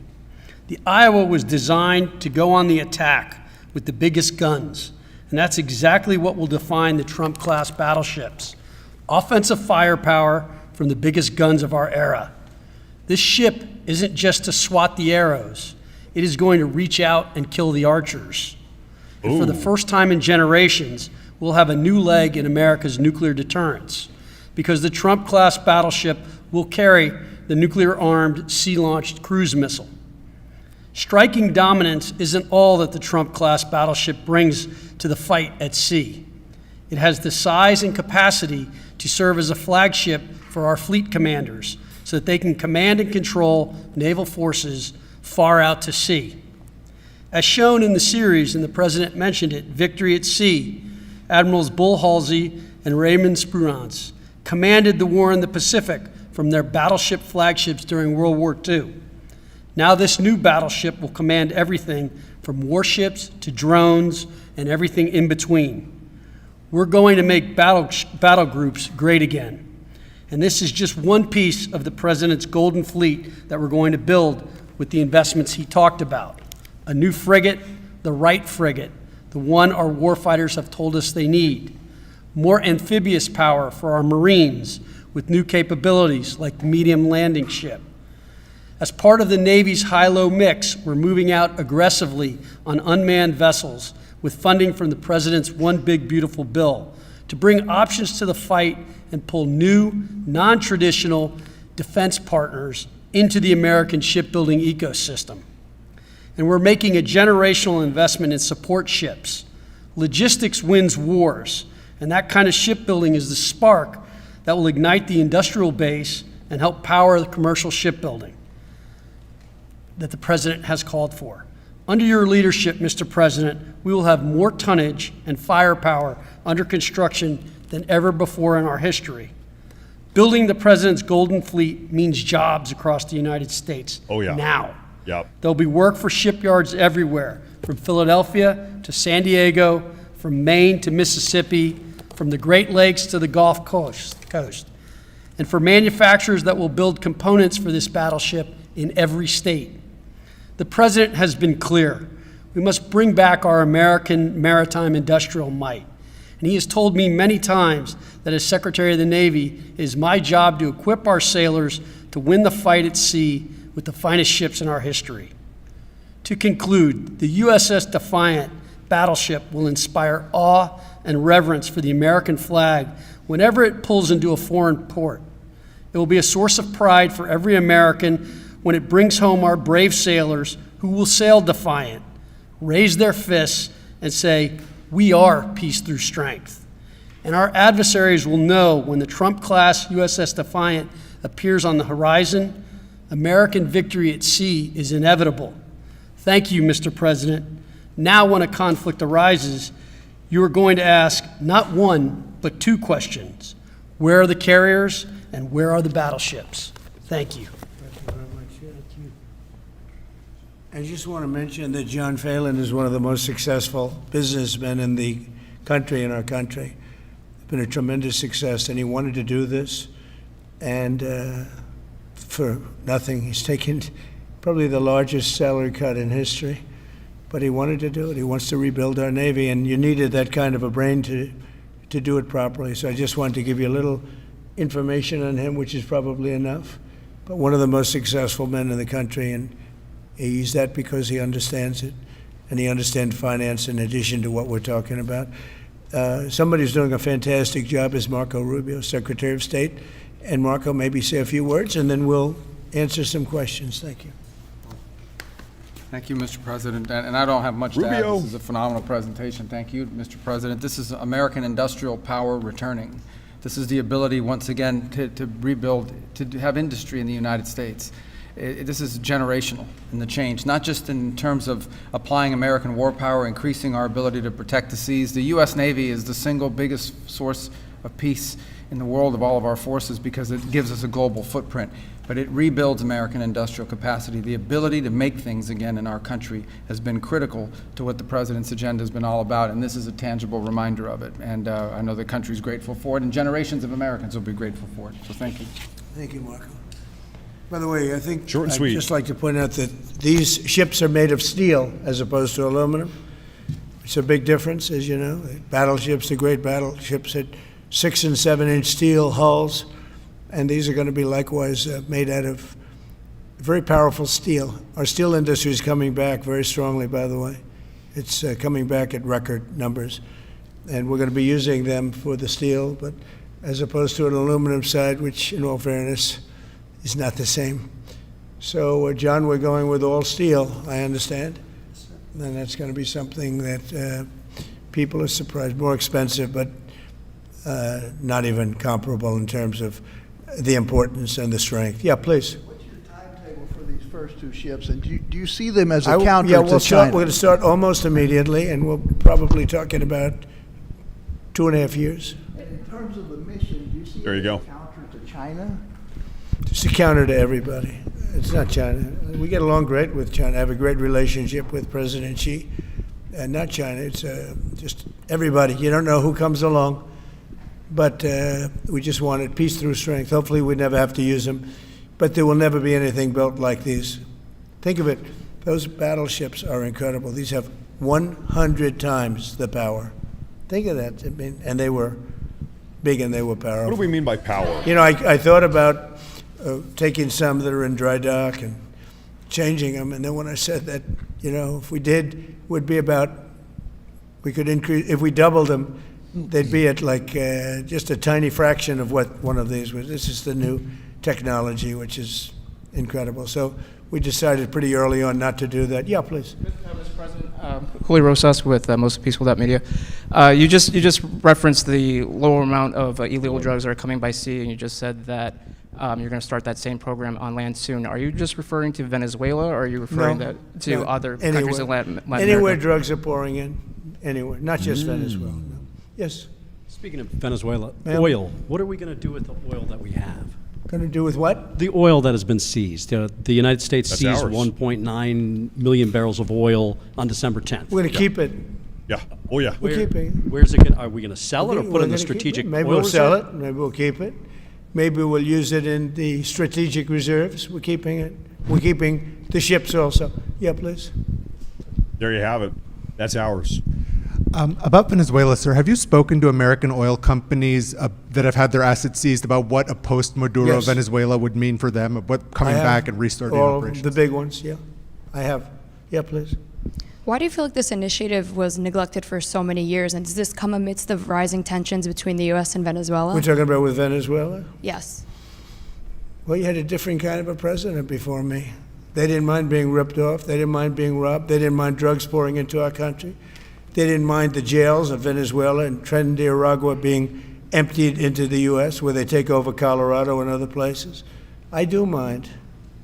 So you had a different kind of a president. I hope people are enjoying it because we've never been respected more than we are now. Yeah, please. Thank you. Thank you, Mr. President. Were you surprised by the number of photos of Bill Clinton in the Epstein files? And can you commit to their By full... what? And were you surprised by the number of photos of Bill Clinton in the Epstein files? And can you commit to their full release by the end of the year? Some of the victims were protesting that too many of them were redacted. I know there are a lot of people that are angry about all of the pictures of other people, but I think it's terrible. Look, I like Bill Clinton. I've always gotten along with Bill Clinton. I've been nice to him. He's been nice to me. We've always gotten along. Respect him. I hate to see photos come out of him, but this is what the Democrats, mostly Democrats, and a couple of bad Republicans are asking for. So they're giving their photos of me too. Everybody was friendly with this guy, either friendly or not friendly. But he was around. He was all over Palm Beach and other places. The head of Harvard was his best friend, Larry Summers, and Bill Clinton was a friend of his. But everybody was. I actually threw him out of Mar-a-Lago, and as a person that was in Mar-a-Lago, I threw him out. This is Mar-a-Lago. It's the hottest place I think it's the hottest place in the world, but it's the hottest place in Florida. And everybody would come here. He'd come here. We actually threw him out. But no, I don't like the pictures of Bill Clinton being shown. I don't like the pictures of other people being shown. I think it's a terrible thing. I think Bill Clinton's a big boy. He can handle it. But you probably have pictures being exposed of other people that innocently met Jeffrey Epstein many years ago, and they're highly respected bankers and lawyers and others, and they'll end up, because of guys like Massey, who's a real lowlife, whose polls are down to about 9%, by the way, in the great state of Kentucky. If you look at Kentucky, Kentucky is such a great place, but I don't know, they've got a couple of people in there that are very strange in terms of leadership, but Massey's a loser. And he likes it, and that he works with the Democrats. He's just being used by the Democrats, because what this whole thing is with Epstein is a way of trying to deflect from the tremendous success that the Republican Party has. Like, for instance, today we're building the biggest ships in the world, most powerful ships in the world, and they're asking me questions about Jeffrey Epstein. I thought that was finished. I believe they gave over 100,000 pages of documents, and there is tremendous backlash. It's an interesting question, because a lot of people are very angry that pictures are being released of other people that really had nothing to do with Epstein, but they're in a picture with him because he was at a party, and you ruin a reputation of somebody. So a lot of people are very angry that this continues. A lot of Republicans are angry because of the fact that it's just used to deflect against a tremendous success. Look, we have $18 trillion coming into our country. I believe we're going to have the most successful economy in history. We inherited a mess. Now prices are coming way down. Gasoline is less than $2 in some states, $1.99, $1.97, $1.95 a gallon. $1.95. Think of that. A gallon. Nobody ever thought they'd see that. They don't want to talk about that. They want to talk about Epstein. And the problem is a lot of Democrats are being caught up in the web, like Larry Summers. Larry Summers was the head of Harvard. He's now been forced to resign from every board he's on, and he was thrown off the Harvard board. Now he was at Jeffries Epstein's Island a lot. I wasn't. I House never went Minority there, Leader. by the way. But fortunately, it's nice. But I never went there. But a lot of people did go there.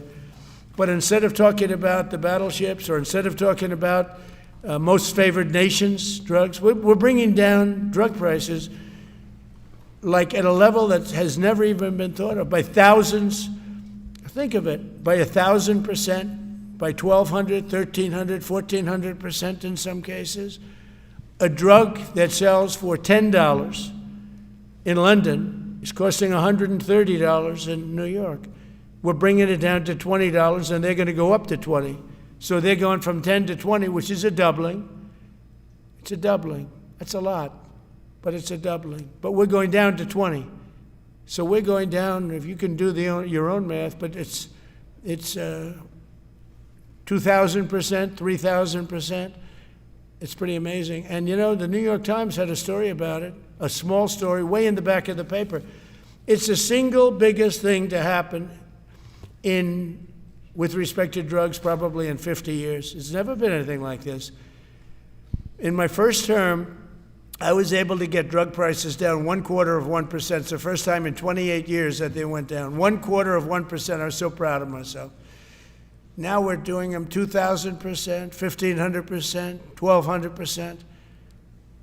That pill that sold for $130 will now be selling, as an example, for $20 because the rest of the world took advantage of us. Without tariffs, I could have never done it. I called up the heads of the countries. As an example, France, I spoke to a very good man, President Macron of France. Good man, huh? And I said, Emmanuel, you have to raise your drug prices. He said, no, no, no, we will not do that. I said, you have to.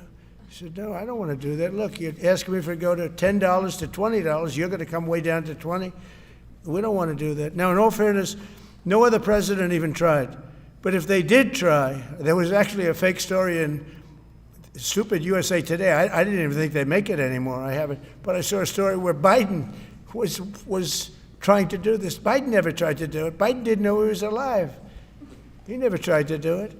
But they're taking it from $10 to $20. So he would say, and the other leader said the same thing. No, no, we won't do it. I said, no, no, you're going to do it 100%. They said, nope, we're not doing it. We're not going to double our price. Because, again, if you go from $10 to $20, they're doubling their price. We're coming down, though, from $130 to $20 because we're going to get the lowest drug prices in the world. Whatever the lowest price is called favored nations, we're going to have the lowest price. So I said, no, no, you're going to. No, no, I will not do this.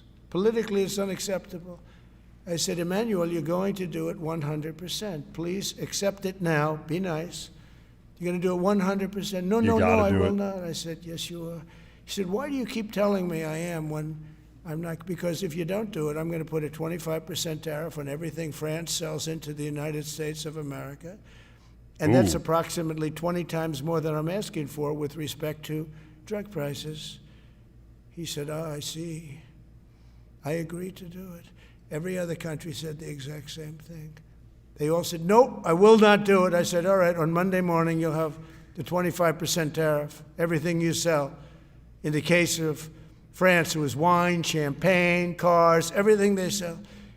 It's 25 to 30 times the price of what we're talking about, at 25%. Every single country agreed. And that was the big problem. The drug companies were difficult, but fine, because we have a certain control over the drug companies. We had no control over these foreign nations. So every single country has agreed to do this. So we will take that pill price down, as an example, talking about not just pills, we're talking about everything. We'll take it down from $130 a pill down to $20 a pill. And the rest of the world will take it from $10 a pill up to $20. It's the biggest thing ever to happen, and it's covered, barely covered in the New York Times because it's a fake newspaper. Yeah. Mr. President, on shipbuilding, how has the administration planned to ensure that there's sufficient workforce availability as you're producing these ships? Could you speak up? How does the administration plan to ensure there is sufficient workforce availability as you're producing these ships? We're going to have it. We're going to have tremendous workforce availability. We're also going to have robots helping us. We're going to have a lot of robots helping us because we need it. And because we're going to town, we're building a lot between the AI and the auto plants. So we're going to need robots. We're going to have robots, but that's going to help us. We're going to have tremendous workforce. And in order to operate you're always going to need people. You know, you could have robots, but you're going to have to get somebody to start those robots, and you're going to have to improve the robots. But we're going to have robotic factories plus manpower. So we're going to have enough. We're going to need the help of robots and other forms of, I guess you could say, employment. We're going to be employing a lot of artificial things, but the beauty is we're going to have more jobs than we've ever had. Just so you know, a number came out the other day. We have more jobs right now in the United States. More people are working right now in the United States than at any time in the history of our country. Think of that. Pretty amazing. So we'll have the help of, mechanical help, if you want to call it that. But we'll just have no H-1Bs. Tremendous employment. They'll be no paid H-1B. a lot of money. They'll do better than they ever did. Okay? Yeah. Some may have been expecting a different kind of announcement today, hearing your Secretary of War and Secretary of State here. You mentioned strikes on land in Venezuela more than 15 times, even now, just in your recent remarks. Why should Maduro take your threats seriously? And he can do whatever he wants. What's your end Maduro? game? What's your end he game? Could do, there's no answer. He could do whatever he wants. I mean, we have massive armada formed, the biggest we've ever had, and by far the biggest we've ever had in South America.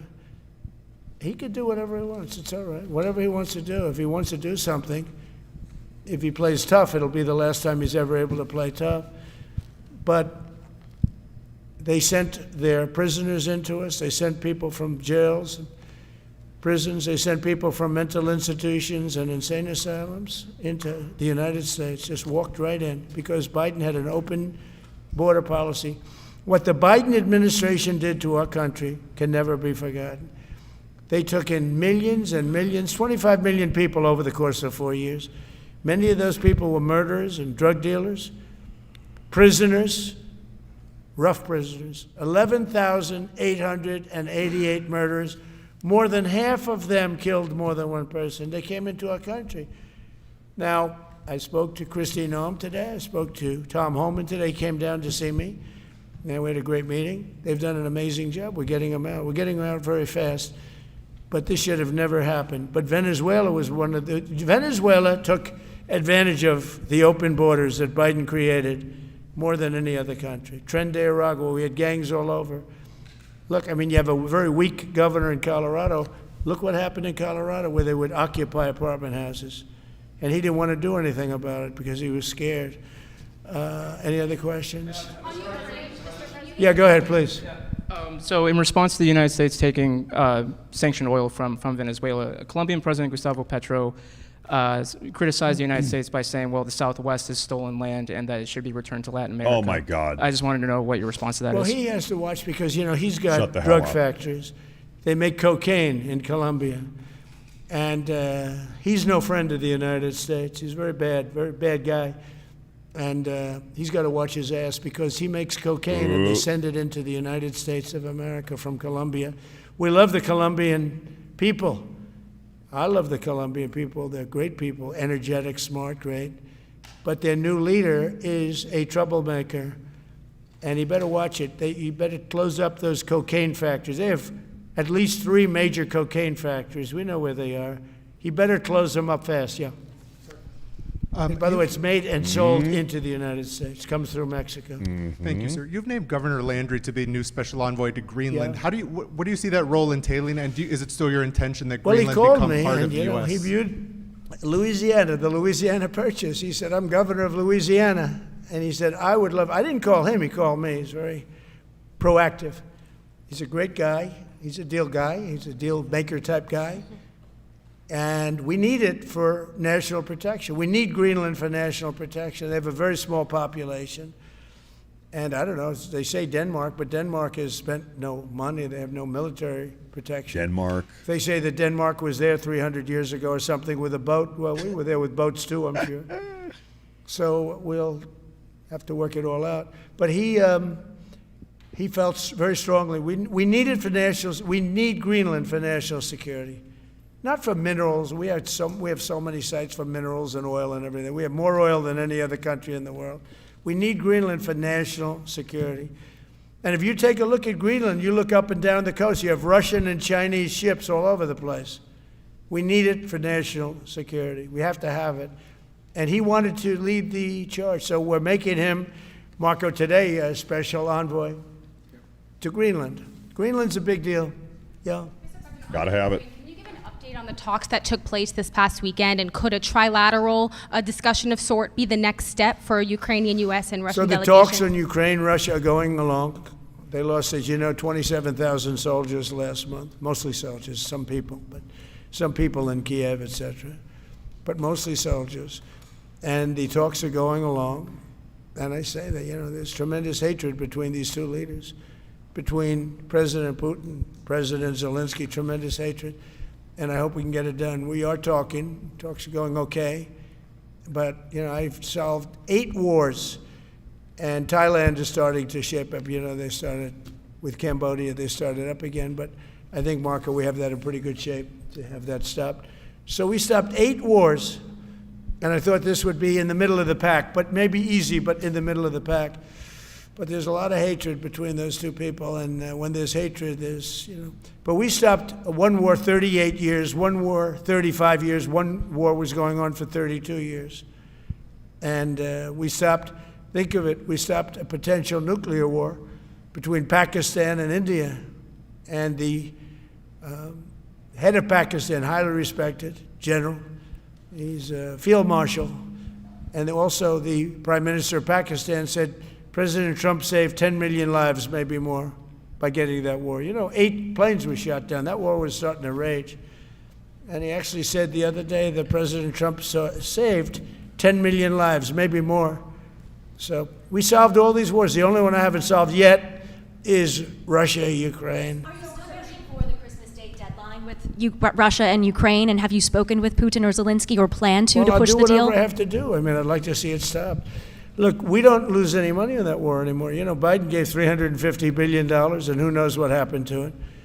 We now sell missiles, planes, all of the best military equipment. We sell it to NATO. We got NATO to go from 2% GDP to 5%. Nobody believed that to this day. Nobody's going to write that, but nobody believed it.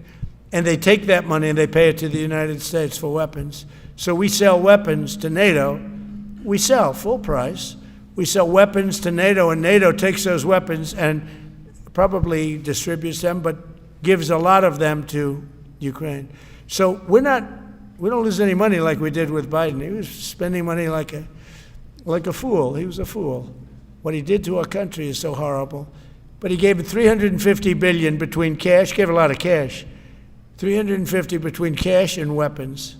You remember at the beginning of that whole thing, I gave them javelins. Javelins are the anti-tank busters.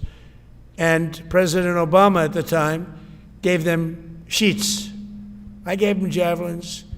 They gave them sheets. But you know, the bottom line, it's time for, I think they're all tired of that war. Everyone's tired of that war. It's got to stop. Yeah, please. Not the EU. They love it. Pursuit of an sanctioned oil tanker yesterday. Are you able to share what became of that tanker? Was the U.S. able to seize it? No, it's moving along, and we'll end up getting it. Yeah, we're actually pursuing it. Can you imagine?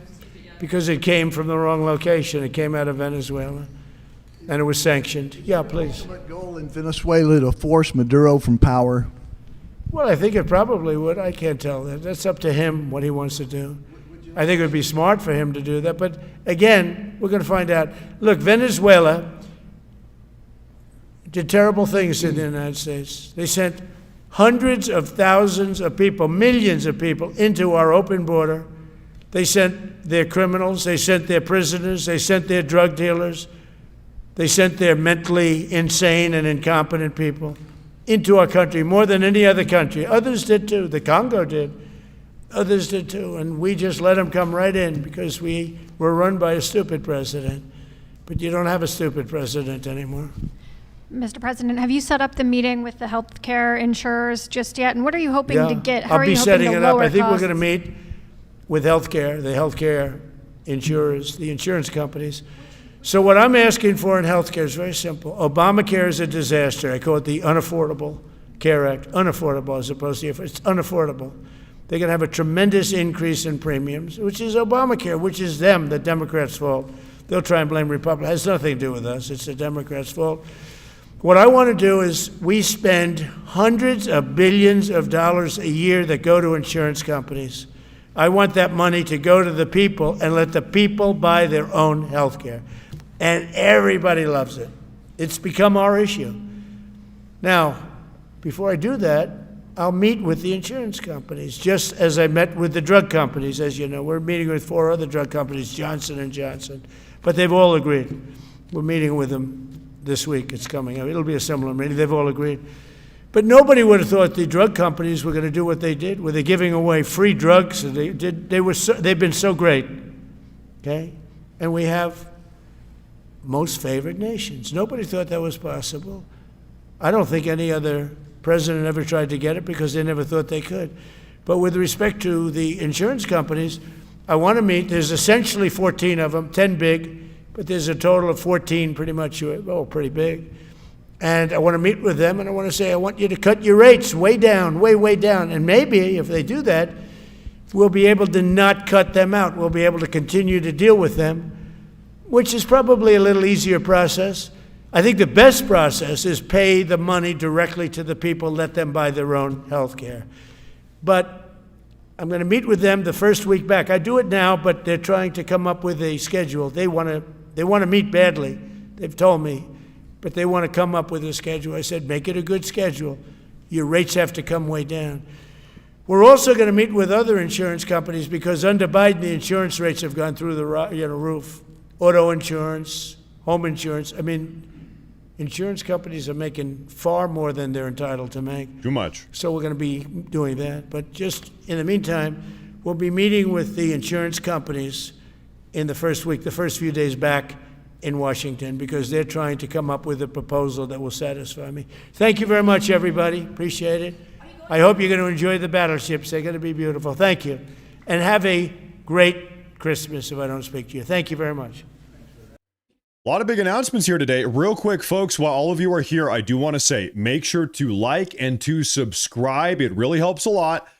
Let's go ahead and break down exactly what is going on with these battleships. We actually have some fresh high-res pictures off the press posted by the official White House press page. Ladies and gentlemen, this is the brand new Trump-class USS Defiant battleship. This is a mock-up of what the ship looks like. They've got two. Let's look at this one here, sort of off the coast of New York City right now, Statue of Liberty. The Trump-class USS Defiant. This is really the big update of the day. Now, right now, they are already working on 2 of these new battleships. 100%, they're going to make 10 of them. 10 of them will be made. 2 of them are already underway. It's going to take 2.5 years, 2.5 years to make both of these ships. Then they're going to build the rest of them. They said the plan is to ultimately build up to 25 of these new battleships, is what they're being called. President Trump, he said during his speech there that the United States, maybe you guys knew this, I did not, pardon my ignorance, the United States of America has not built a new battleship since 1994. I was born in 93, so it's been 31 years. This country has not built a battleship in 31 years. Now, I think the counter argument, you say, well, Matt, yeah, that's a good thing, though, because, you know, modern warfare doesn't really have a place for battleships. That's what some people are saying. Why are we building battleships? We don't need battleships. It's all about submarines and drones and aerial power, stealth bombers, etc.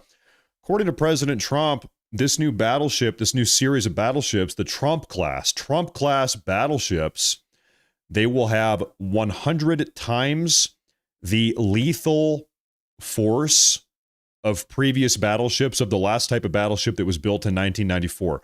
100 times the lethal force. Now, we don't know exactly what does that mean. How do you quantify lethal force?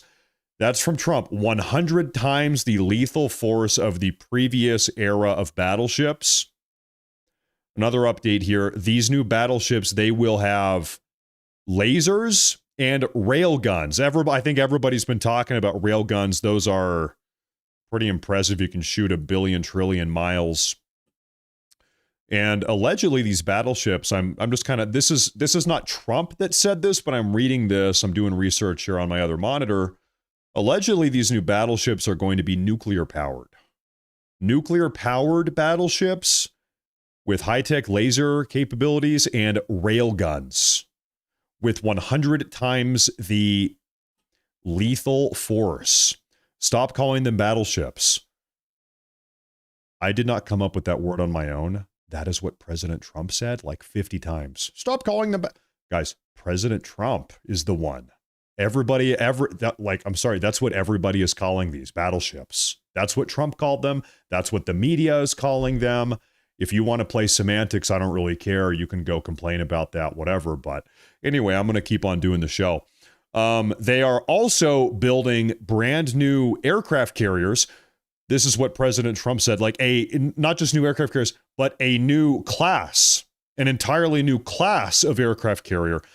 They didn't really give us the specifics of the new class of aircraft carriers themselves, but we do know that that's something that's being worked on. A new class of aircraft carrier. President Trump also, there's almost, this is now me kind of looking into this and figuring this out. it almost seems like there is a sense of urgency. Did you guys kind of pick up on that? We're going to have these two done in the next 2.5 years. State of the art. We're making a new class of carrier. We're going to build another 10 of these battleships, up to 25. We might have 25 of these battleships with railguns and lasers and nuclear powered. And we got to do it fast. Got to go now. In fact, he actually directly called out the battleship manufacturers, said, listen, I'm putting pressure on them. You're making $45 million a year, but you're not even producing anything. Let's go. Get on the ball. Build more ships. Build more battleships. We're building the aircraft carriers. Build more. Go, go, go. Build, build, build. Sense of urgency. Sense of urgency. You know, of course, President Trump, he's got more information than any of us. He knows more than us. I think all of us, we can we know that China has been really conducting a massive military buildup. China, you want to talk about building ships, naval vessels, military vessels. China, they're pumping out tanks. They're pumping out carriers. They are pumping out battleships and destroyers. That China is pumping out drones and bombers and planes, and China is building up one of the biggest military buildups of all time, maybe ever. China is building up. And so Trump, I think obviously he's aware of that. He's reciprocating. He is reciprocating the buildup. Now, anyone that is in the military or is a little bit more familiar with this stuff than I am, let me ask you a question. Is our military hardware, ships, vehicles, weapons, all of it, equipment, are we a little bit outdated? Is everything a little bit dilapidated? A little bit dated, maybe falling apart, needs a new paint job, a little bit rusty? Are we a little bit, are things a little bit dated? Maybe that's the best way to ask. And so I'm seeing people say, yeah. And so, I can only look from the outside in. So I'm looking for people on the inside. Everybody's saying, yeah, yes, all of it is outdated. So Trump obviously is aware of that. Hegseth is aware of that. They're building up. Listen, it's time to toss out the old stuff, build some new stuff, right? Any machine is only going to last so long. He said, listen, I was blunt. I considered, pulling old boats out of the dry dock, and they weren't good enough. We got to build new stuff. Got to build new stuff. The old stuff that's sitting in the dry dock, it's not enough. Got to build new stuff. So there you have it. That's from Trump and Hegseth and Rubio. That's the big update of the day. Everybody, make sure to follow and like and subscribe. At this point, I'm going to wrap up today's broadcast, and I am going to immediately get to work with editing the video that I recorded this morning. I'm going to have a new update for you guys, new video, about 12 minutes long, up on YouTube and on Rumble, probably within the hour. So I'm going to have something else, exciting new video. So make sure to subscribe and go like that. That'll be online in about an hour. I just have to do a little bit of video editing, and then that's going to be up for you guys to go watch at your leisure. We have a massive super chat, by the way, real quick. Massive super chat from Scott W. He says, USS thermonuclear sunrise. Nothing like waking up to a thermonuclear sunrise. Thermonuclear sunrise. I guess in a way, if you want to get super, nerdy, I guess every sunrise is kind of a nuclear sunrise, right? Because the sun the sun itself is nuclear fission. So hey, we've had a lot of those, maybe. Hey, thank you very much. I'm thinking back to watching all the old Carl Sagan Cosmos episodes now. Anyway, hey, thank you very much. I appreciate that a lot. Thank you, Scott. Thank you, Scott. Merry Christmas to you and your family. Paul Beers says, love your stuff, Matt. The Department of War, this pattern happened about 10 to 15 years before World War I started. A buildup, big buildup. Yep. I don't know how familiar some of you guys are with American history. Time and time again, this is really American history prior to World War II. We would build up a military for some conflict, maybe a Mexican-American War, maybe Spanish-American War, Revolutionary War, Civil War, We would build up our military. We'd wrap up the war, fight the war, wrap it up. Okay, war's done. And then we would pretty much like scrap everything. We would dismiss everybody in the military. For really up until World War II, everything changed. We never maintained, as a country, we never maintained a large, permanent, well-equipped military. And every single time a war would break out, we would scramble and be like, okay, we got to build boats and submarines and vehicles. We don't have anything, because we would, like, unironically, we would scrap everything. We would tear it apart after every war. That's early American history. It was kind of taboo to have a big standing U.S. military. Things changed. That was 150 years ago. Things have changed very clearly, obviously. I think the world wars changed. You know, America's presence in the world has shifted a lot since then. But that's how early American history was, kind of ironically, right? No, thank you very much. I appreciate that. Thank you very much. Ladies and gentlemen, I'm going to wrap it up so I can get to work and work on this video, and so I can have something for you folks to watch here in about an hour, maybe 90 minutes. Thank you all very much. Thank you for that big super chat. Again, Scott, and also similarly, Paul, thank you. I'll see you folks tomorrow, but I'll have a video up for you in a couple hours. Thank you all for tuning in and liking and subscribing and giving me your time on this lovely Monday evening. And I'll see you for another live broadcast tomorrow, but I'll have a video here for you soon. Thank you, folks. God bless. Stay safe. And thank you for tuning in.